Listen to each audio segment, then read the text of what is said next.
horse drifted alarmingly in the betting was, Felsted in the morning continued to drift. It was late on the exchanges to lose. It was something you'd see in a Dick Francis novel, Charles Buttons.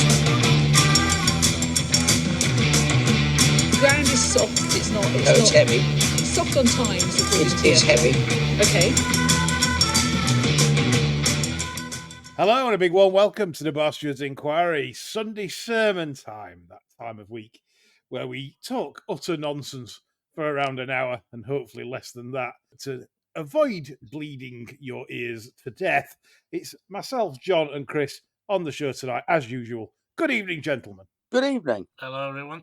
Hardly the action-packed review in store this weekend, John. Yeah. I'm sort of struggling to come up with anything in regards to something interesting in terms of what happened over the 2 days at Cheltenham. I suppose we could talk about the Endo Beast that thumped Caldwell Potter et al. On Friday. That looked quite handy, didn't it? Certainly did. Caldwell Potter, the first major setback for Fergie in absolute eons, isn't it? And I mean, it is a major setback, isn't it? I don't care what anybody says. When you're paying money like that, you don't want to be losing second time over fences. It's a major step backwards, really. Yeah, some after Time Brigade came in afterwards and said they never thought it was a 700 grand purchase. And if you look at the Giggins Town Ryanair man, he stuffed it up them all with that dispersal sale because it made absolutely plenty. Hardly anything to come out and don't know. He's done well, hasn't he? Yeah, it's like playing top trumps, isn't it, for like lucky owners and things like that. And like Fergie gets top trumped by O'Leary in terms of fuck you stakes, you know. You never beat the Irish at horse trading. Gordy's probably gone to him and said, all these are shit, you want rid. We've said this before. Every Irish runner that finds its way across here, trained by one of our lot, never seems to reach the heights that it did for the trainer in Ireland. Obviously, the biggest case was O'Sullivan Bloodstock to Pumpkin from Willie Mullins. Stormy Island was the one, wasn't it? Because that came over. Couldn't run to within about a stone and a half of what it could for Mullins. That's right, yeah. So he sent it back to Mullins. It bowls up. I just think, look, nuts and age on. There we go, you know. There's really bad adverts for our trainers, aren't there? It's funny, Chris Pool's been on. He said about Nichols gone at the game. Bizarre placing of horses of late, e.g. Caldwell Potter quick reappearance at Cheltenham 12 days after needing time, experience and soft ground, according to the quote afterwards. Puts his bucket of water on Il Ridotto. Yeah. No nepotism there, of course. And for years, punters could back a pumpkin horse with confidence. Can they now, he says? What's your view? He didn't mention that after. He mentioned that after the race, though, didn't he? I don't remember reading that before. Fucking after timing, bastard. Yeah. Get in the fucking sea. We don't listen to that Absolutely. old shit. After timing. Where was it posted? Not before the race, Chris, was it? Yeah, When does this run, mate? When does this run? Yeah, he's coming back with after time. Young Olive Nichols and a one on that Il Ridotto blasting up the hill. You'd heard out about it. No, you heard nothing. Yeah, after timer. Paul's happy anyway because he's got his card or something. They can get in and out of Gibraltar without queuing up for about 3 hours to get his KFC. Yeah, quite. So he gets his KFC now. So Paul's had a great week this week, of course, on the RUK, and he can stroll in and out like some celebrity now while all the Brits get stuck at the terminal. Talking about like nepotism, John, right? I'm going to defend young Olive Nichols here because I think she's rather good. I think I like her in the saddle. I think she's quite balanced. She's brave. I know like some people say, oh, you're attacking a lady again. She's no Isabel Williams. I think she's better than, say, Evan's daughter. I think she's on about 17% strike rate. Okay, she's probably going to get... I haven't checked the stats on that, and I bet it's a lot of Nichols sort of quality stuff that she's been riding, and she won't be getting many outside rides. But still, I don't think she's bad at all in the saddle. I'd love to jump on bandwagon and say, what are you doing putting her up? But whilst I agree, I don't think she's up to that level at the moment, as in riding in a really competitive handicap such as that. You'd prefer somebody probably with just more experience than anything. But they say that she's like tough as teak and as brave as any jockey out there. So, look, I don't mind her. If I fancied a horse and she was on it, in say a normal handicap hurdle or something like that, it won't be an issue for me. What's your thoughts on that? I haven't seen enough of her really to have a concrete opinion, but I'll certainly watch with interest now. You give me some food for thought there. I'll take a lot more notice of Olive in the future. Well, I would in future. I would like your opinion on it because obviously I like how you describe jockeys' poise and stuff and how they sit and stuff like that. Like you've called it with Ollie for ages in terms of like a position with the hands on the neck. And I like you to sort of interject because I think she's got a future. I don't know if that's what she wants to do in terms of she's going to be a long term in the saddle or whether she's going to go into. I do think riding well runs in the family somewhat. Because, I mean, I know we have a lot of kid on about that, well, Pumpkinhead and all this, but, I mean, to me, he was a bloody good jockey. What it? Barron's, weren't it? Yeah. Yep. David Barron. David Barron, yep. Megan could ride. Oh, yeah. Yeah. Gone soft. You're all selling out. What's the matter with you? Oh, I'm going to say it. Oh, awful. What's the matter with you all? I don't have to name the incumbent, but I received a lovely message the other night from someone that is trying to make it as a journalist in the game. Right? You'll love my advice. I said, don't be like us. In any respect of life, any aspect. You have to call everything as fantastic, super great. You can try and be a bit edgy at times, but not too edgy. That is how. And he says, really, is that the way? I said, honestly, that if you're in any way like us, kiss a fucking death, that, isn't it? Obviously, he's a listener to the podcast. He likes the format of the podcast. But at the same time, I'm saying to him, look, no. We can go back to that in real time evidence, can't we, with Catherine Fry at Cheltenham? Yeah. And that incident at Cheltenham, where she was made to feel incredibly uncomfortable by the powers that be at the Cheltenham racecourse and the press room and other press people that obviously despise us. Yes, good judges all, they are, yes. Absolutely, yeah, no problem with that. We dish it out and we can also take it, which we'll come on to that in a moment, regarding the Zarb Cousin podcast in a bit. But still carrying on about racing, Chris Poole, pumpkin of the past. I probably agree with you. More racing stuff then before we carry on, because we've had a few questions and we do appreciate your racing questions as well. Alan Hurd's been on. I hope you've rounded him up this weekend, Alan. Florida's lad. Yeah, I like that, yeah. He says, what were you thinking of 6 handicaps at Navan today? 3 handicap hurdles, 3 handicap chases, I believe. Have they looked at the UK version and thought, what a great idea? They don't want to do that. The Irish, although not perfect, I think probably make a better fist of it than we do. Come on, Alan, what date are we on? It's the 15th of December. We're literally like 9 days off Christmas Eve. There's no racing Christmas Eve. The Irish have got 9 days to get the Christmas money and the gambles landed. And JP's just done that today with Verdant Place. I think it was 12-1 this morning into 3-1.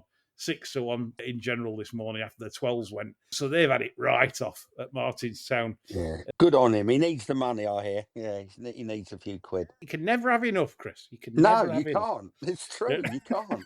Good on him. So, Alan, I'll put it down at that. I reckon it gives all Irish trainers a chance to line one up just before Christmas. And, of course, just a plug for bar stewards, that, of course, Verdant Place was mentioned by our Irish man on Bar Steward's Edge today, a very, very favourable mention. So, and I know that 1 or 2 of our subscribers got on that this afternoon. Other racing news. Ronan McNally, the kitchen fitter, serving a long-term ban for his part in some racing shenanigans that was obviously ruled on by the IHRB, but he's taking him to court. He's had enough. I don't know the detail, the full details of the case or whatever yet, but it's interesting, isn't it, that as if he thinks he's got a case against the morons running the sport. And where did you read this, Lee? Was it in the Racing Post or somewhere like that? No. What? Oh, crikey! So the Racing Post, the industry's newspaper, didn't sort of mention it at all. No. No, the shit. Oh dear. It's Complete- almost like they're not journalists, really, isn't it? Completely shit. I got told it by DM, and then it surfaced on Twitter. Then people started posting screenshots of the actual court case, Ronan's name popping up against the IHRB. I said, when we find more about that, that'd be interesting, worth keeping an eye on. The kitchen fitter might be back with his 5-4 perks after winning by 30 lengths. Good, Chris. good. Good for Billy Bob.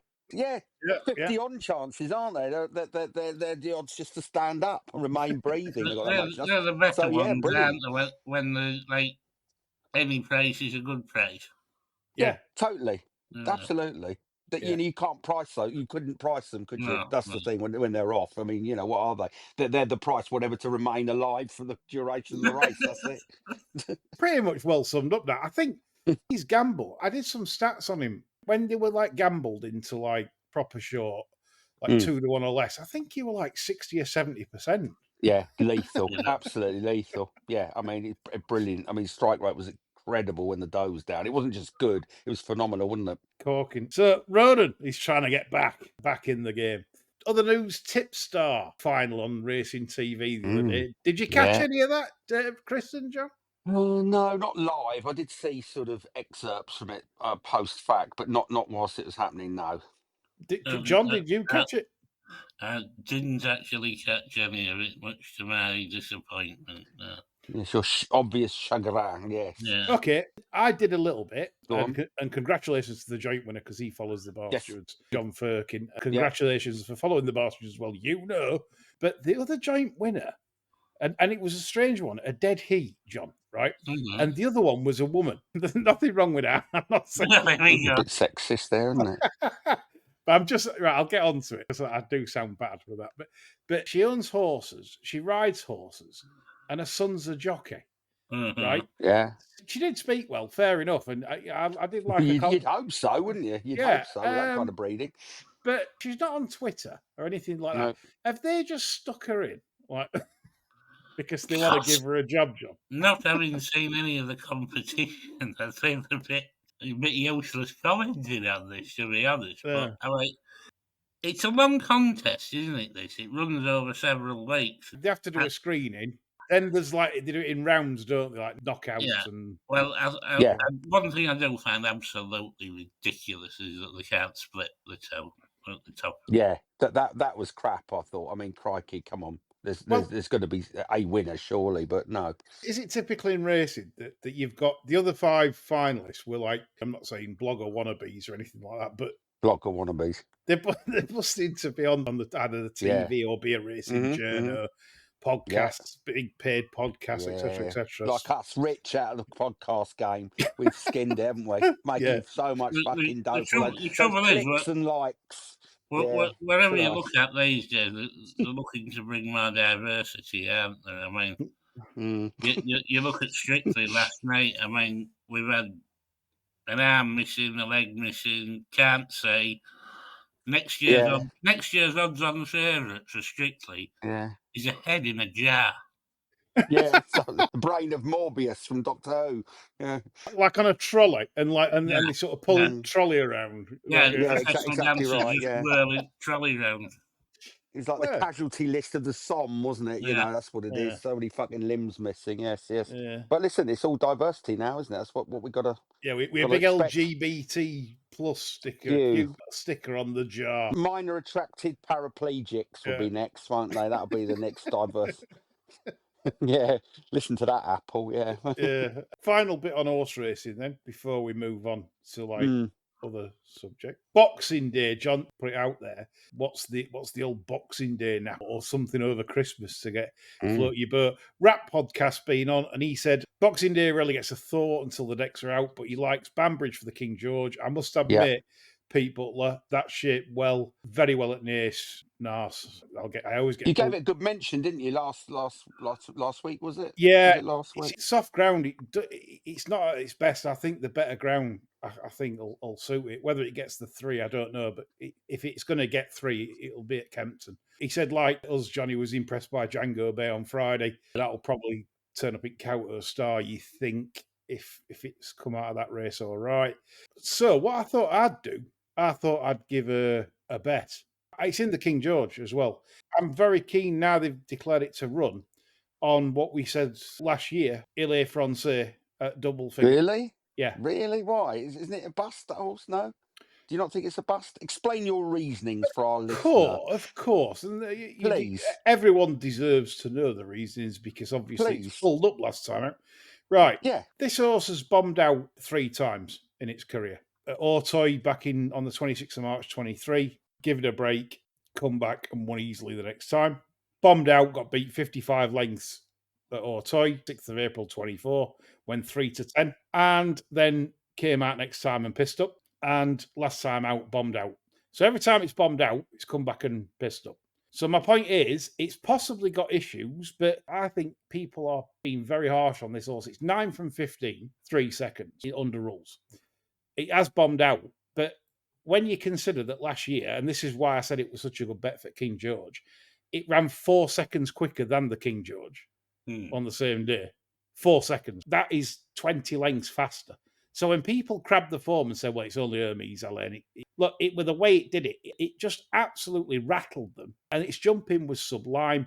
If it does that again, how can it be double figures? Why would you lay double figures? When you know it's going to try and go at front, Meckel, which suits Kempton, if it gets in a rhythm like last year and starts pinging them, you're all fucked if you've laid double figures. Everyone's fucked. I just think that's its track. I think for whatever reason, Kempton proved last year that it suits that horse. It's a very, very slick jumper.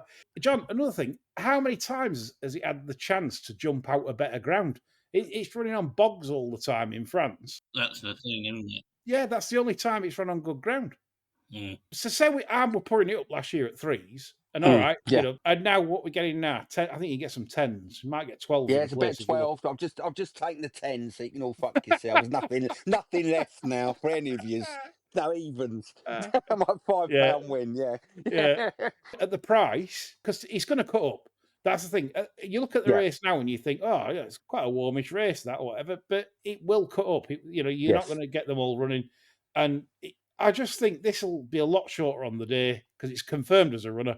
I think you're going to be looking. That's important, I think, isn't it? Because there will be some doubts about some of the participants that it will cut up. So that might not be a worse thing to do than back something that's at least a confirmed runner, isn't it? Well, Grey Dawning, that he's 72 Fav, had an absolutely ridiculously hard race in the Betfair Chase. Yeah. Ridiculously hard. He was knackered. You want to be with that on a really fast track, different conditions, good ground, rapid fences and jumping after it's had that slog around Haydock. I want to be with that.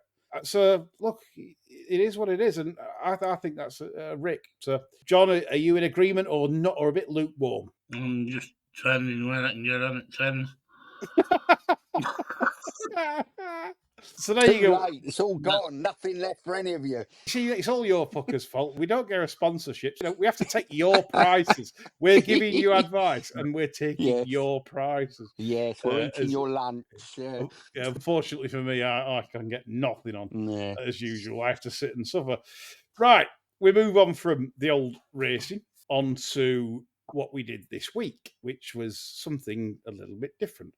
We brought a gambling harm campaigner who basically has been the scourge of the industry, really, in terms of his conversation on affordability checks and restrictions, etc., etc. However, he had a message on this podcast that he wanted to support racing and he wanted to exempt racing from affordability checks. Now, the backlash from this was, I wouldn't say astonishing because I did expect quite a bit, but it was quite, feisty. Jeff Banks and Chris Fawcett tag teaming me. I felt like on ITV wrestling in 80s, John. It'd be like Banks had come in for a pop and then next minute he'd tag old Fawcett. He'd clothesline you, wouldn't he? Yeah. Fawcett had come and give you a clothesline, a bang. That's what it felt like.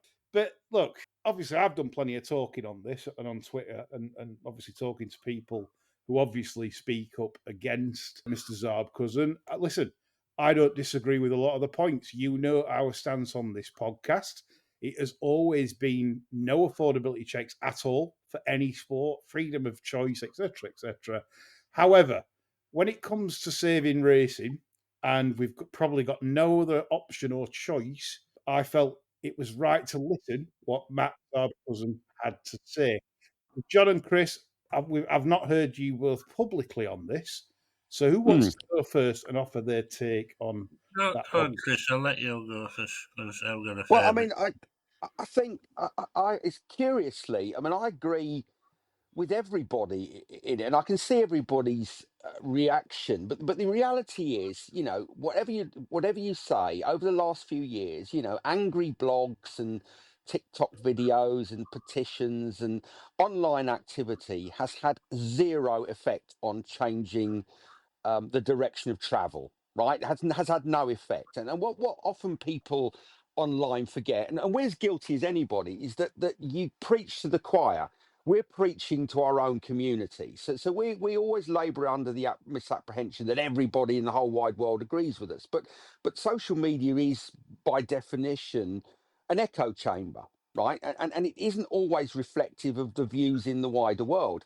And the problem with people like us, and you know, I agree with Chris Force. I don't want to see affordability of checks or state intervention on any aspect of my life. No, But the reality is, unless you're going to get you know, something seismic happens in the next few months, this is the world we're living in, right? And the problem with people, libertarians, people on the right, you know, politically, they confuse online support with real world support.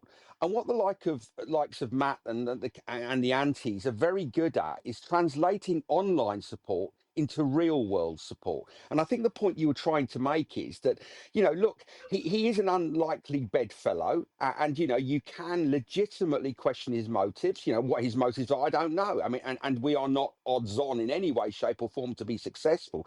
But the reality is that people who make decisions in public life listen to the likes of him and groups that are allied with him.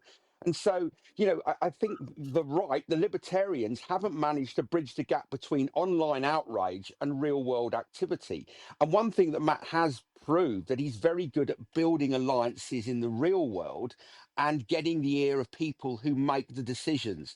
And it's like realpolitik, isn't it? You know, governments, when they want to get a piece of controversial legislation through, which is, you know, 5 to 6 each or two, they will go round other parties and they will say, look, if you support us on this bill, right, to get this piece of legislation through, we will support you on your own hobby horse to try and get your piece of legislation through. So there's always a lot of horse trading. And so ultimately, you know, much of public life, or much of life, is a compromise. And I think, you know, ultimately, if you've got any chance of saving racing, and as I say, it's not an odds-on poke, you're going to have to break bread with people with whom you fundamentally disapprove and disagree. Now, ultimately, it might prove to be a complete red herring and a total waste of time. But all I would say is that past performance is a pretty good guide to future success. And to date, no amount of angry blogging and podcasting and TikToking has yielded any results. So I'm in favour of it. Yes, I've got my doubts. You've got your doubts. I mean, you've come out publicly, Lee, and said, I don't know whether this will work. But this is the only option that I can see it's on the table. And I just think that some people in racing, particularly, you know, bookmakers and campaigners, almost want to be right at all costs. They kind of hold the moral high ground, and they're like the Spartans. They want to go down in flames and say, well, we lost, but we were on the right side of history. Well, I'm actually more interested in, you know, saving racing for at least a few more years. And I think, you know, a compromise is the only way to do it. So that's my, you know, my sort of comments on it. I think that's a really good summing up, really, of the whole situation. John? Right. Well, I'll try and do first and foremost. There was quite a bit of surprise that we got involved with Zarb Cousin. Yep. So I'll just make clear what our motivation was. During the past 4 years, since affordability checks were first mooted, we as a podcast have been consistently against their implementation, as have other people, Jeff Bags, etc., consistently against them. We were involved in an advisory capacity in the setting up of the Gambling Consumer Forum that was campaigned rigorously to have them done away with. We've championed their stance on these checks throughout. We have no financial incentive to get involved other than to secure a brighter betting future for ourselves alongside that of millions of other punters in this country who have happily bet on racing all their lives with no issues. We felt in the present time it was worth sounding out a prominent voice in the harm group's camp to see if there was any common ground for negotiation that we might move forward alongside them, given that these checks now seem to have been accepted by the BHA alongside big corp bookmakers who we know are already using them to their advantage. We took into account that the BHA, between long periods of apparent inertia on this matter, have pretty much slavishly followed Big Corp's lead on it and have been less than transparent about any stance they have taken in negotiations with the Gambling Commission, leaving punters and our listeners pretty much in the dark. Now, this is where I don't get the backlash from this interview, and I'll address a couple of points quickly. We should have been more hostile. Well, we know from interviews with people in racing, hostile interviews rarely get the subject to open up. So what are these people suggesting they should have done? Welcomed him and then beaten the confession out of him on air that he wants racing done away. Good point. It's a really good point. He suggested a way out of this mess, at least in the short term. Is he to be trusted? His track record suggests not. But what has the sport got on the simmer at the minute that looks a better prospect of staving off affordability checks? Answers on a postcard to this address, please. Then they're saying we shouldn't engage with abolitionists. Well, do we know he or the harm group are abolition? There might be. But yeah, we suspect they are, but we don't know. But getting our perceived opposition to support a measure like separate wallet for racing, at least in the short to medium term, seems to be the best route we have out of this at present. Racing blindly rocking along with big corp boats and pairing itself up with slots and casinos hasn't really cut the mustard, has it? Big boatmakers are continually pointing out these days that racing is not paying its way for them, and they have far more profitable products to bet on. This doesn't augur well for the future where you can guarantee the books will want to reduce the contribution they make to the product. Now I'm going to tell you why this initiative is doomed to fail anyway, sadly. Because racing would only get a hearing from government and the Gambling Commission if it presented a united voice with clear leadership. As a result of the fractious nature of this sport and the lack of a coherent plan moving forward, there's nobody actually spelling out racing's future. They've had 3 or 4 years of Julie Harrington where nothing has come forth. We needed radical changes to the way the sport's funded, linked entirely to the BHA inertia to replacing the CAO, for example, let alone its unwillingness to consider alternative forms of funding. Racing has little or no chance of presenting that united voice. And it's wrong to expect any quarter from bookmakers. They're there to take bets on sport, an ever-increasing variety of sports. Their job is simply to maximise profit. They aren't there to safeguard racing, the Premier League, F1 or the World Snooker Championship. If racing ceased tomorrow, bookmaking would not. But us to be critical of their actions isn't just a waste of time. It's like sticking your head in a lion's mouth and playing hell when you go on with a few extra pieces. Yeah. That Amen. is superb. Amen to that. I think I would just add to John's point. It's not just the lack of coordination, John. It's certainly with as far as the media are concerned, a lack of moral courage. I think that they've been given ample opportunity to step up and sort of put their heads above the parapet. And and I won't mention it, but we had a terse note, didn't we, from an ITV Racing figure who kind of criticised us for grandstanding and slagging people off and doing so for sort of clicks and likes. Well, I would say to that individual that we make not a single cent from what we do on this pod, right? We do it because we care about the sport. We like the sport. We do it, for our own purposes. But ultimately, we are net contributors to the sport. So we'll take no lectures from people who have enjoyed a massively successful career in racing that's well remunerated, and yet these are the same people that will happily accept bookmaker sponsorship just so they can earn a few extra quid. So whilst I've been critical of Barney Curley and takeout merch and all that, you know, these people are takeout merchants. So we're putting ourselves out there trying to find new solutions, and they're quietly drawing the salary and the bookmaker stipend for writing silly blogs every Saturday. So we'll take no lectures from people like that. No, I think you two have really done very well there. Just to answer some certain points, obviously, we've had a lot of questions on this. Obviously, one of the questions was why didn't give Zarb a grilling or ask him certain questions. The idea of that podcast was basically to get the message out there. As John's quoted, if I'd have done a Paxman on him, what good is that doing? We're trying to get a message across. We're encouraging this message. Who in racing that bets wants affordability checks? No one. And then I'll come on to the morality issue of Chris Fawcett's points about affordability checks shouldn't apply for anything. Chris, we agree. But I'm afraid, as Chris has pointed out, Lord Malwell has just pointed out on his speech there, this is not the real world. That's done. That's not going to happen. So we're here trying to do the best we can for the sport we care passionately about. And I'll be honest, and when people say, what about sports betting? They say, well, fuck sports betting.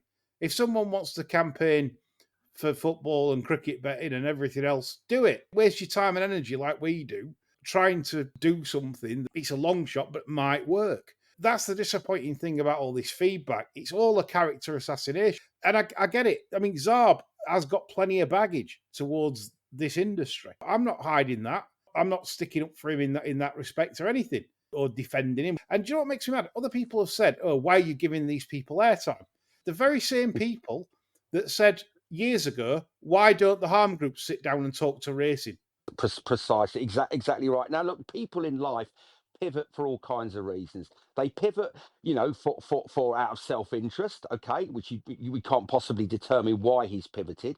Some people pivot because, well, they think, well, maybe they're wrong. Maybe this, you know, that their previous stance is incorrect. You know, it's not for us to second guess why he appears to have pivoted, but the reality is he has the ear of people who have the potential to stave off the inevitable. And yet, you know, it seems to me that some people in racing just love to shout and moan, but have no solutions. You know, there are very, very few people who, when challenged, when they came back to you and you said, well, you know, what would you do? No one's got an alternative idea other than to keep complaining. That hasn't worked.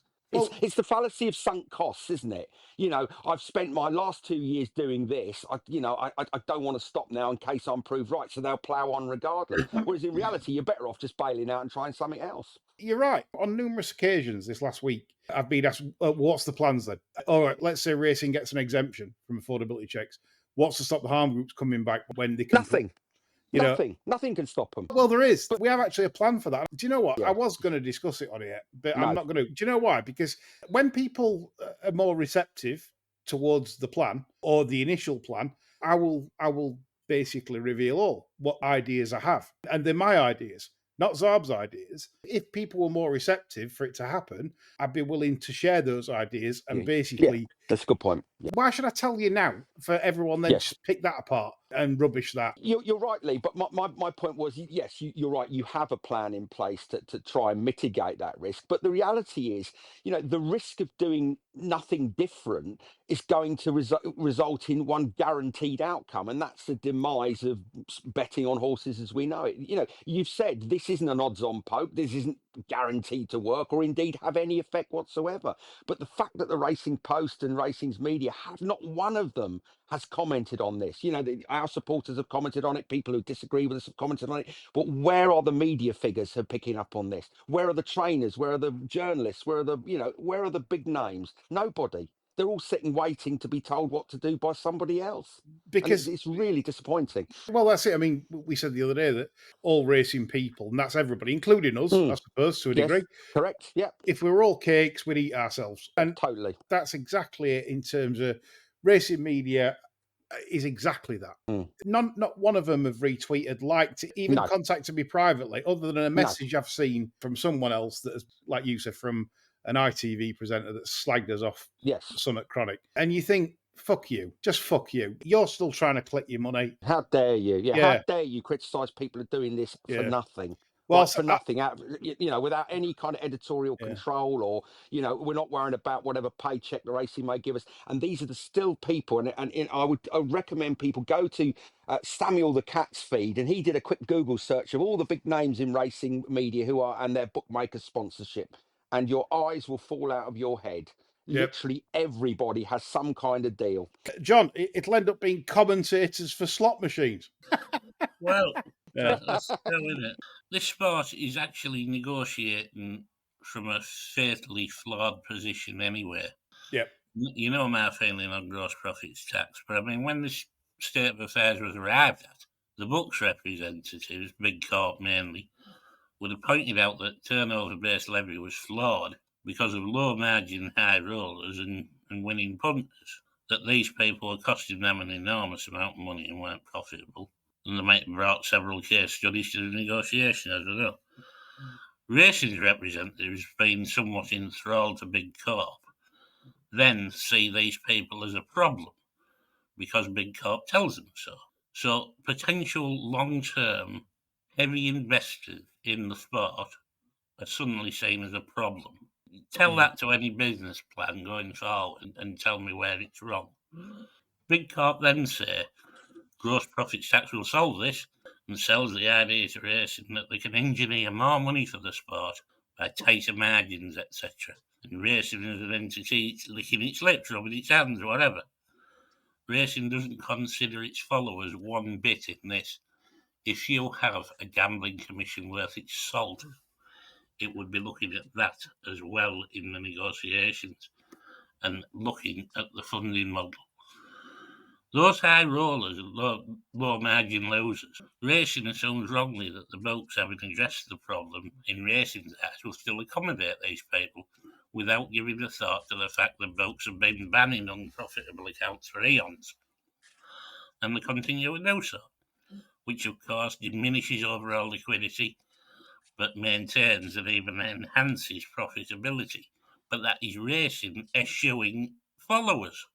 Once racing has gone down this road, every decision on integrity, going forecast, watering, whip rules, nodding along with tighter margins to throw in a spanner for followers of the sport, everything has shade thrown on it, as it can be questioned whether it's making things harder for its own customers. For example, it's not in racing's interest to publish horses' weight, handicap ratings, the minute they come out, or anything else that could assist punters.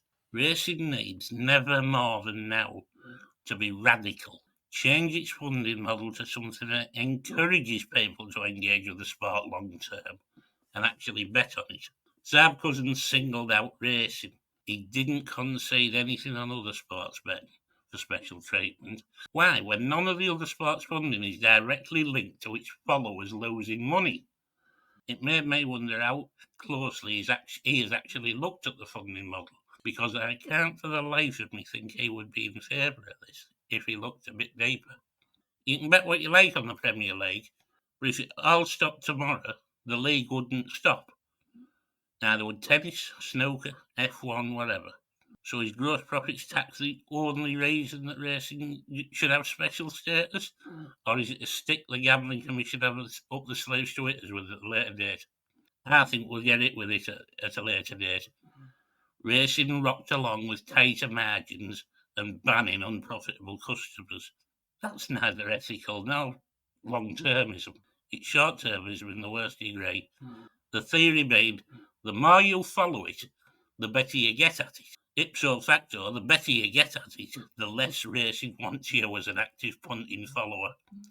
But you can still pay £40 to come in and buy all the fucking ice cream you want. Absolutely. Inflated prices. Yeah, spot on, John. And I think we'll leave the topic there in terms of where we stand on it. What I would say is if people sort of still disagree with me, that's fine. And we dish it out, send as much abuse as you want. But what I will say is this. For the first time in probably 4 years, I'm being selfish now because I can see my livelihood being eroded by what's coming. This is where I pay for my family. My daughter's doing a master's degree. I've got to pay for that. There's lots of things I have to pay for. I won't be able to pay for. And before anyone goes, oh, boo-hoo for you. Well, no, it's time to be so. It is my life and my livelihood, and I've invested 33 years into this sport, 21 winners as an owner and of my own colours. I've probably spent over $500,000 in training fees and more. So I have put my fair share back into the sport also. Before anyone starts slagging, I live and breathe racing. This is why me and John set this podcast up. And I've got no motives here. I've got absolutely no cash motives, nothing other than that there's an offer on the table from someone that it's rare for a harm group campaigner to come forward to a professional punter, in essence, with one of the most notoriously critical racing podcasts there is. As Chris said, an unlikely bedfellow. But sometimes we just have to think outside the box a bit. That's what professional punters do. And that's why I've succeeded over time, because I do what 97, 98% of punters aren't willing to do. And that's think outside the box and work hard. I might be wrong on this, and I have been wrong. But I'll tell you what, there is nothing to lose. Racing's fucked anyway. If nothing happens from this, racing's still fucked. What's everyone going the knickers in the twist for? We're all ghost. So that's where I'll finish it. We'll move on to some fun stuff now. After that boring stuff. AK Bets has been on. He says, favourite independent bookmaker? Not you. No. I'm not being serious. I wish AK Bets every success in what he does. He works hard. He's been on the other side of the fence. It's a tough business. And he's doing well over there in Ireland, etc. So I wish him well. I don't have a favourite independent bookmaker myself because I don't use them. Has any of you two got like any favourite independents, or maybe from the past, maybe, or anything? Gun Trips. Whatever happened to them? Remember Gun Trips? Gun You Trips, remember them? yeah. Used to have little adverts in the Weekender. I never had an account with them. But no, honestly, I think they're kind of much of a muchness nowadays. Maybe AK Bets is different, but I don't see much of a differentiating factor between bookmakers now, really. I will say this, because obviously bookmakers do like to give it large and say, oh, you're taking prices in the morning or overnight. If there's any bookmaker listening to this podcast that'll take me on show prices, I'd be willing to listen. But then they won't, will they? That's the thing. It doesn't matter, does it? They won't, because they say they will, but if you beat them, they won't. They just start KBing you. John, any for you? Any decent independents, past and present? I made a reasonable arrangement with Gus Carter back in the day. These days, I'd probably say AK Bets, really, because I like their podcast. Yeah. I mean, look, their podcast I think it does better than ours, and they've only been going on numbers. And not in Azerbaijan either. It's real listeners too, isn't it? No, and they've got good guys. Good. They are good, yeah. They've got really good people on there, and they're worth a listen. Absolutely. Right. Next question. Irritating punter commentator phrases that need canning. Some starters for 10. Nice to see X here when they've very rarely heard of them or never likely to meet them, couldn't give a shit. The lucky last. A lot of us would beg to differ. Yes. And then when Anchorman says, thank you for all your hard work today, to the pundit on track. All your hard work. Yeah, eating fucking sandwiches or something, complimentary food, yeah. Graft, that is. John, who irritates you, like on the box? I would be loath to single one or two out, because there's quite a lot irritate me with the phraseology. I mean, I'll chuck a couple of phrases in. People who say, this trainer or that jockey doesn't get the chances they deserve. I've yet to hear any of them say, I don't know why this jockey gets the chances he gets, he's shit. That's one example, Always has his horses beautifully turned out. That always niggles me, because, I mean, it's the staff turning. Shock Hanlon had his turned out or overturned over, wasn't it? Back of a fucking lorry, yeah. It's just that you know the ones that are stealing the living, because they just shot cliche after cliche out. Yeah, I mean, it is. I mean, aside from Adelmo Rennan, any sort of paddock commentary is just cliche-ridden garbage all the way through, really, on terrestrial television. Obviously, it's a little bit better on Racing UK, but again, you still get your certain ones that wouldn't know which end the straw goes in, really. There is one phrase that when you get a needle, and I hate it, a lot use it now. It's when they say, we'll rewind it to the 2 furlong pole As you can see here, the complexion of the race totally changes. Yes. It's a yes. phrase I cannot stand. Because they all say, the complexion of the race totally changes here. Oh, fucking bollocks. Fuck off. Just say they've gone too hard and it's favoured back runners. Yeah. The complexion of the race totally changes. As if by magic, the shopkeeper appears. And Yes, with the fez on. Yeah. Yeah, and Mr. Ben walks in. Yeah. Yeah, in a strange, Form. Yeah. You think Yeah. about the night, aren't you? And a cowboy out.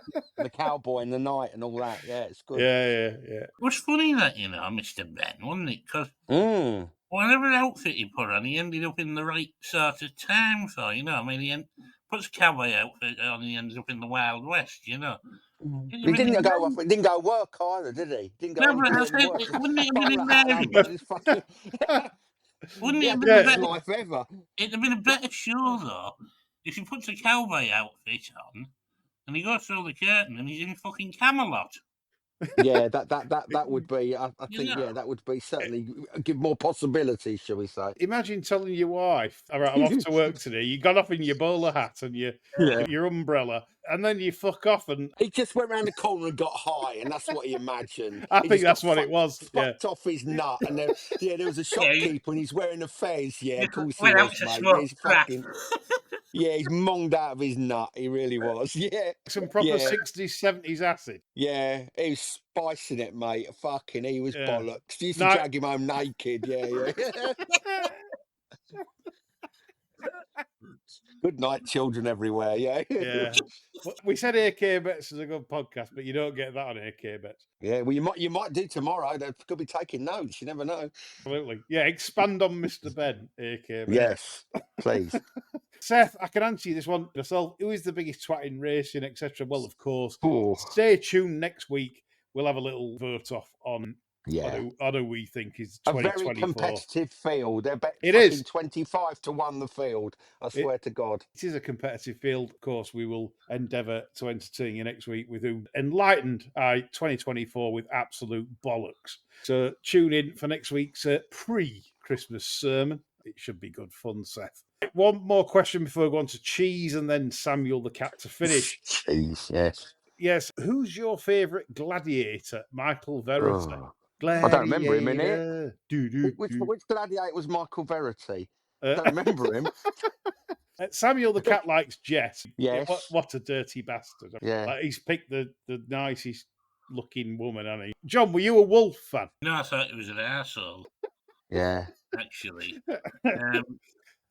I like that one that was he got done for roid abuse, didn't he? Warrior. Yeah, wasn't he in for the old fucking? Was he in Scouse with Ellie Davis, the drug connection? Something like that. Yeah. Yeah, it was. Yeah, he was cuddled up with a corrupt policeman from the drug squad, I think, in Merseyside Constabulary called Ellie Davis, who ended up doing a lot of bird, and he was cuddled up with sort of Curtis Warren and all that sort of caper. But he's your favourite. He was about 28 stone, and 12 stone of that was pure steroids. Roiding off his nut, roid rage. I love it. Good old gladiators.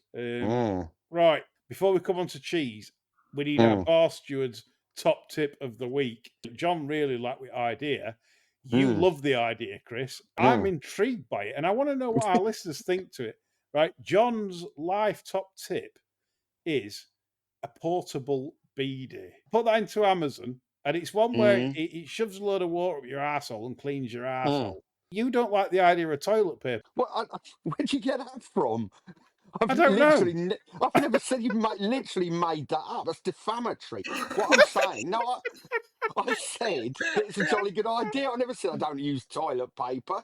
Yeah. Even though even though it would appear that like Bob Marley's living in my arse crack has that many dreadlocks. I swear to God, it's I was just going to say, Chris, what do you normally do? Slide down the grassy hill?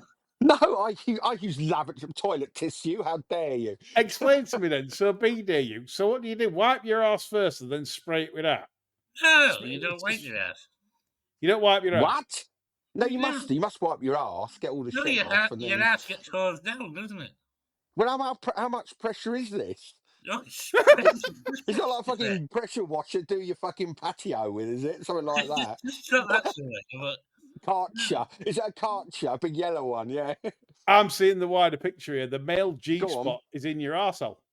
Oh, is that why, John? Now we're getting Right, somewhere. you've seen all the women in swimming pools. They go to that jet that pumps out all the water, and all the women are hanging around that jet. That's why you know. you fight in the swimming pool, isn't it? That's why. This is Jonas now with his B-Day. It's in his G-twanger. Oh, dirty bastard. Oh, fucking degenerates. You've got to look for a bonus where you can get it, you boys.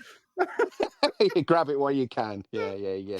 That's out of Barsteward's top personal life tip, a B-Day. Best 20 quid you'll ever spend. Yeah, a mobile B-Day. If it doesn't clean your arse, it might hit the G. It's like Matt, isn't it? You can't be sure, but the chance of getting a little thrill out of it's worth 20 quid, isn't it? It is. It's a no-lose bet.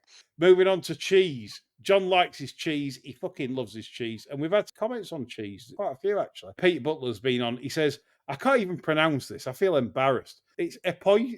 Epoise. What's that? Dairy Lee. Epoise. It probably is. But anyway. Yeah, no, it's not. It sounds stinks good, like the very arse of the devil and is runny at room temperature, but tastes great. He likes a cheese and fruitcake together type of person. I bet he does. Yeah. Cheese and fruitcake? What the fuck's that about? Is that that's a good combination, that, Chris. Is it? Is it really? Well, like sort of like a Christmas cake type fruitcake. You can't go wrong on a Christmas afternoon. A big wadgy Christmas cake, a lump of stilton, a few grapes, and half a pint of 50-50 port and brandy. Yeah. Gold. Chris, we're not like you with fucking Dairy and Rory with his fucking baby bells. Burger cheese, mate. Good stuff. Oh, you fucking dirty pigs! I use toilet paper. How dare you? That's fucking ruined it. I'm going to join AK. I'm going to join AK's pod now and slag you all off. Fuck you all. Fuck you all. No toilet paper over there, mate, either. Yeah. Yeah, and they pay better and all. I'm going to say AK's pod will pay more, I reckon. I reckon if you email him, say fucking... I'm going to say, listen, I've had a change of heart. I want to join the fold. Yeah. So Stephen Thomas he would highly recommend Saint Marcelin for the cheese board. A runny spreadable French what's all this runny shit? Yeah, spreadable French cheese can stink out the fridge, he says there. That's the problem. John, have you ever heard of that? I've heard of it. I've never tried it. I'll give it a go now. I might just give it a spin up over Christmas, actually. Yeah. I'm fancying a few changes on the cheese board this year, so... That B-Day'll be getting a fucking workout. John says a lot of runny cheese going on. Get another one on order. Yeah, that'll be broken by New Year's Eve, won't it? John, if you didn't like it, you could always, when Ginger pisses you off, you can spread it in vents for his car out front. Sewing prawns into stick the it in his vents with some prawns and all, or something like that. Yeah. I'm giving tips out here to people that hate people. Move on to the final question, which is a pretty good one, this one. It's Samuel the Cat, of course. And he says that bastards have finally been rewarded for all their helpful ideas. With a bullet, yeah. Yeah, I'm going to say shot. Be one behind the ear. Be like Alex Scott. Fucking Green Man. Yeah. John Coffey, fat fuckers. Yeah. I'd love to play him, that crazed rapist guy. That the nut one. Yeah. What's his name in it? He's quite very great. You only get it on this show, wouldn't you? Somebody having the ambition to play a crazed rapist. Yeah. I see you more as John Coffey, though, I reckon. You'd be a better John Coffey. Some mighty fine cornbread. Yeah, exactly. So we've been rewarded. I've been rewarded, finally. It's like one of them, like where you get a gong and you forgot about for years and someone comes round and treats you. New Year honours. I'm giving them up every year. Yeah. I'm not familiar with that, but go on, yeah. So BHA, the media, and all the bookies have all chipped in. I hope Banks has chipped in plenty. Yeah. Banks needs to chip in plenty. Bottle of pomade from him, yeah. So that's all we get off him. Yeah. To buy you all a dream expense paid holiday for next year. Where would you go? Who would your dream lady to take? And what's the dream first meal? John, I'm coming to you to lead the way on this. Given what the likely donations towards me having a holiday would be, I would suggest it would be Devil's Island with Bella Emberg. Bella Emberg. Mo Mighty Atom as well. And the first male would probably be Dust. Yeah. Chris, where would you like to go? There must be some place. Dignitas in Switzerland, one way, please. No meal required. That'll do me. Off to Dignitas. What's Dignitas? The old euthanasia clinic in Switzerland. Is that what it is? I Yeah. didn't know In the that. fucking mountains, yeah, Dignitas. It's where like fucking check out. It costs a few quid, but they put you to sleep. So it's one way. So it'll be good value. And I think, to be honest with you, I think we'll be getting a few donations actually from for real once we announce that. There'll be 3 tickets. I think they'll buy us. Mine would be Mars on a one-way ticket with the missus. The dream first meal would be some pre-packed offal that Elon Musk. You're a Mars bar. Yeah, but it's a bit of a Mars bar, something like that. I'm not kidding. If someone said, Man, you're up there, you could go in a Mars bar, couldn't would you? you go to Mars? Yeah. I fucking Would you?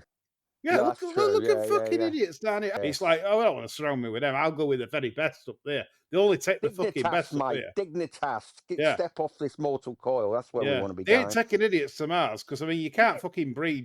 Divos, no. Yeah, no. So I'd be the master race up there. Yeah. We'll fucking stay here, I think, actually. Yeah. In retrospect. I hope you all enjoyed that. We certainly have. It's been a fun show to do, as well with some serious topics and some laughs. We're back next week to discuss more bad actors in racing with an awards ceremony to round off Bar Stewart's sermons before Christmas. That's all from me, John and Chris. Bye for now.